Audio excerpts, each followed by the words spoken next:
It's opening day. Mayor Pugh, you probably have some other stuff you have to do. You're probably pretty busy. Thank you for being here. Mayor Catherine Pugh.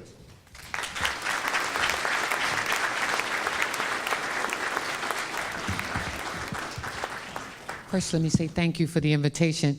So my day usually starts about 4:30 a.m. because I get up to get my run in. And then my first meeting is usually around 7 a.m. and I just keep it rolling. So this is the afternoon. This is afternoon for me. So Michael, thank you so much. Let me first say thank you to all of you who are here, because this is really a great topic. And it was interesting standing in the back listening to some of the conversation. Because one of the things that I've said as mayor when I came in December of 2016, that, you know, the city can't do all of its work by itself.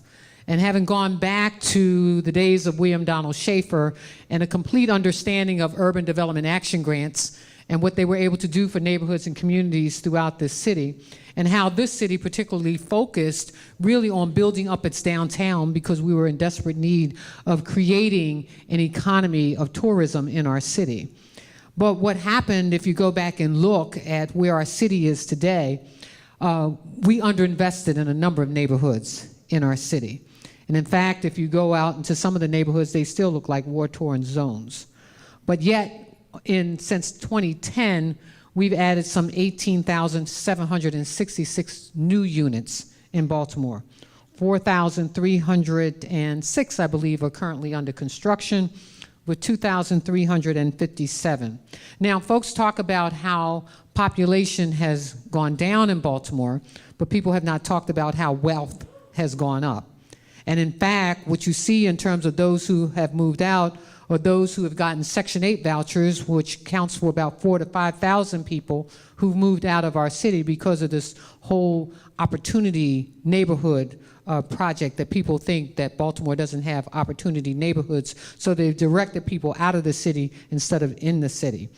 But the fastest two growing populations in Baltimore are 18 to 34, 55 years of age and older. So wealth is growing in our city to the extent that we've had to go to the state and say, wait, hold up, don't decrease our part of what we should get for education, because you see this wealth increasing in the city, because we still have in many parts of our city the low income folks, and so we still have to accommodate for those. But there is a lot of good news happening in Baltimore. I think about my last year of the Senate, where I spent most of my time focusing on bringing back $1 billion to build new schools in our city.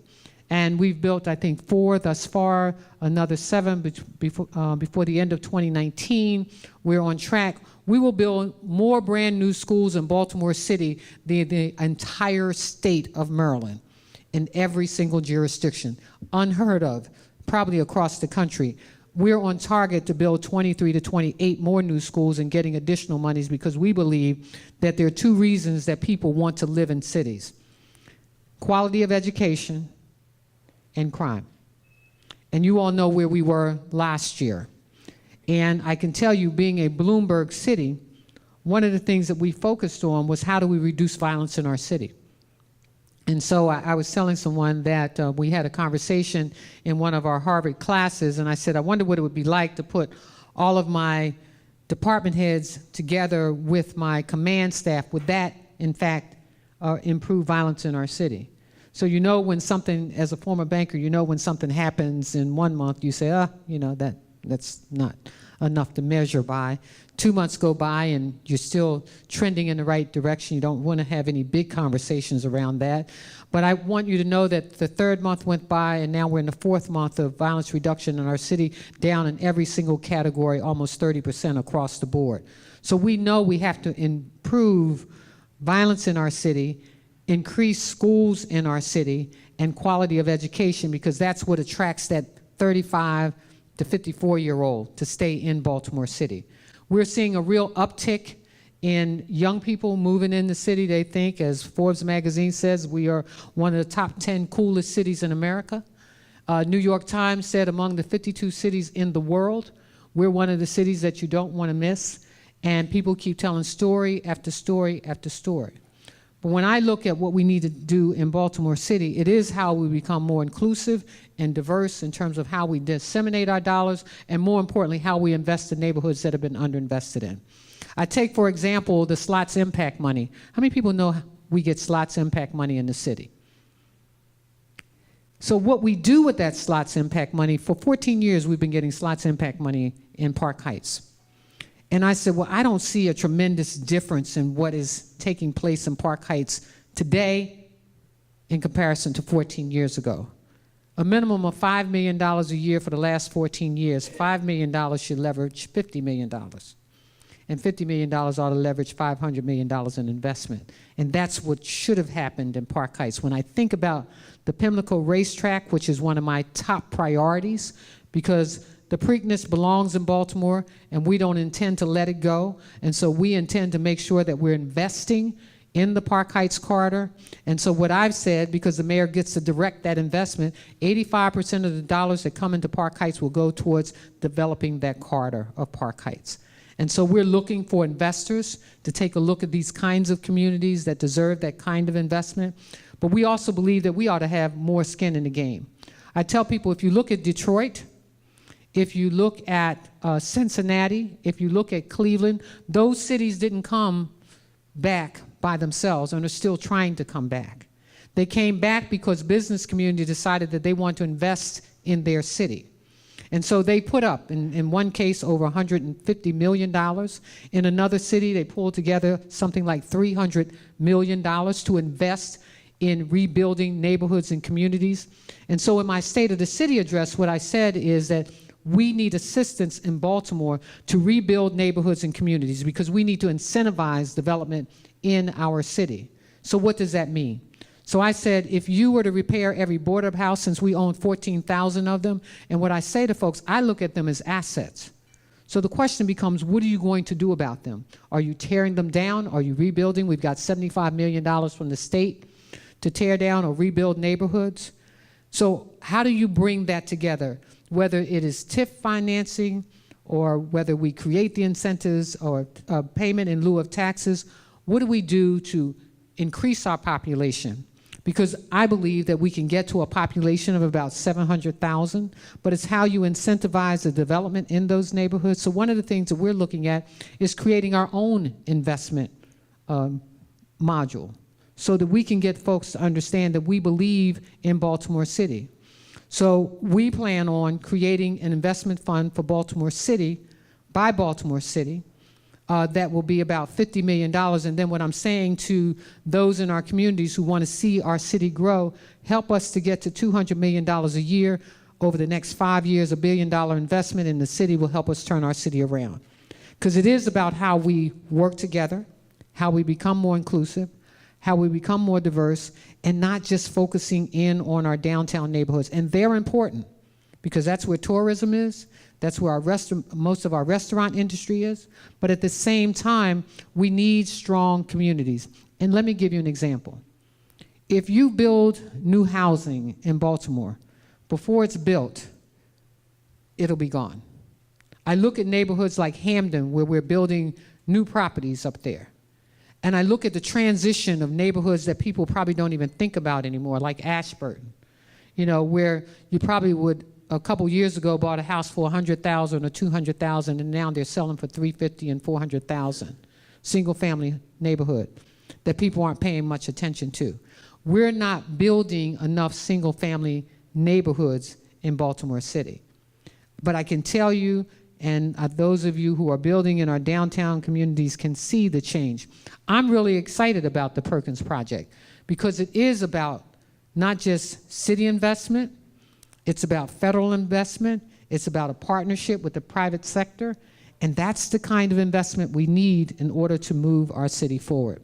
I look at what we've been able to do with Johns Hopkins, you know, in the biotech park, where you no longer have to turn your head when the train pulls into the station and you don't want to look out because you know that when you look out the window, all you're going to see is boarded up houses.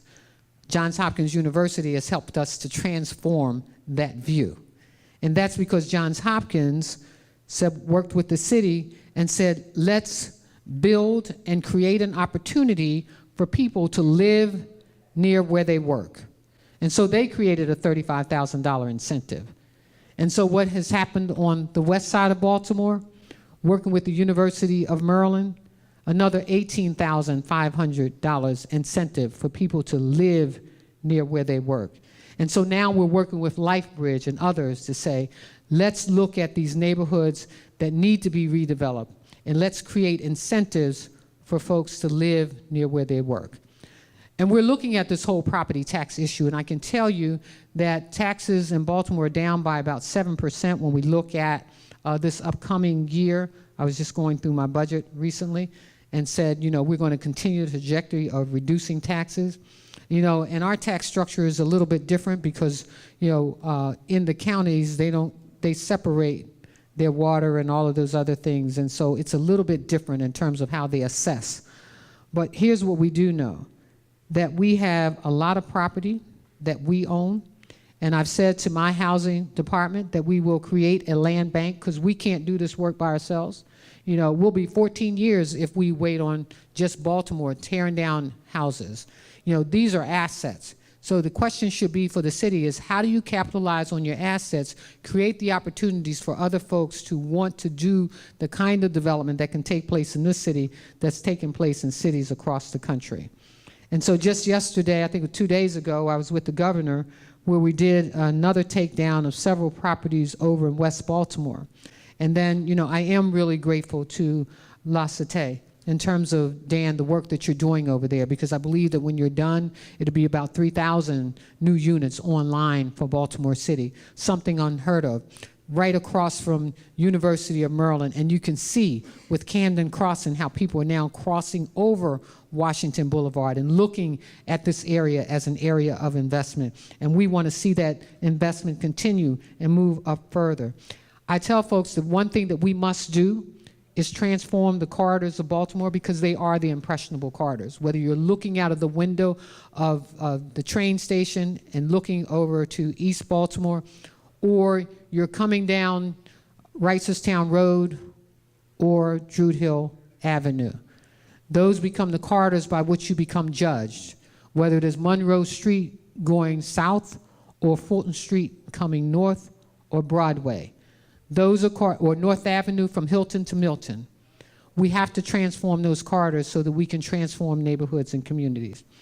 What I want you all to know is that I am really focused on how we do development in the city.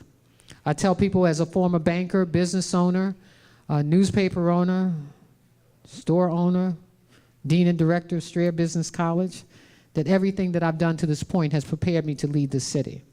But it really is about the cooperation of all of you all, to look through the lens of not just government, but through your own lens of how you see Baltimore now and what you want Baltimore to look like 5, 10, 15 years from now. You know, how do we repopulate our city and create incentives for those who are passing through Baltimore to say, this is a city that I want to live in. I am grateful every day. I tell folks that I get up every day, I pinch myself that I get to do this work, but more importantly, to identify opportunities for folks to come in and help us transform Baltimore.